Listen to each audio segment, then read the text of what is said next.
도널드 트럼프 대통령이 존 볼튼 전 보좌관이 주장했던 리비아 모델을 비판한 것은 북한 김정은 위원장과의 관계 유지를 위한 것이라는 분석이 나왔습니다.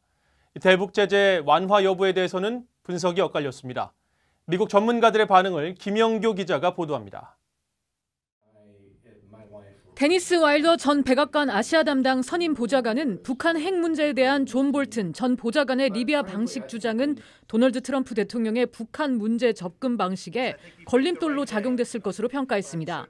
따라서 1년도 넘게 지난 리비아 모델에 대한 트럼프 대통령의 비판적 발언은 지난 과정들에 대한 결과 평가로 해석했습니다. Remember when the president was trying to schedule the summit in Singapore. So I think it's on the president's mind because it was so egregious.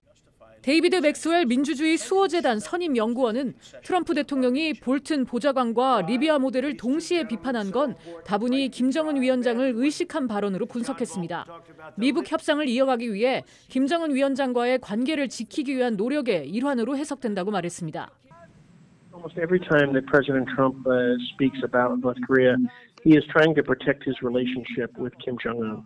And so I think that it's likely that his criticism of John Bolton was probably designed to influence Kim Jong-un. 하지만 트럼프 대통령의 이 같은 발언은 볼튼 보좌관을 비판해온 김정은 정권에게 스스로의 영향력을 과시할 수 있는 양날의 칼이 될 수 있다고 지적했습니다. 트럼프 대통령의 리비아 모델 비판은 미국의 입장 변화를 예고한 것이란 분석도 나옵니다.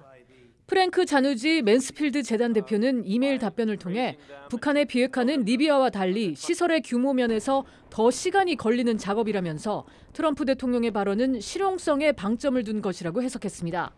에반스 리비어 전 국무부 수석 구차관보는 북한에 대한 제재 완화보다는 볼튼 전 보좌관을 비판하기 위한 것으로 해석했습니다. 반면 비핵화 이행 요구를 낮추라고 밀어붙이면 미국이 수용할 수도 있다는 희망을 북한에게 줬다고 분석했습니다. VOA 뉴스 김연경입니다.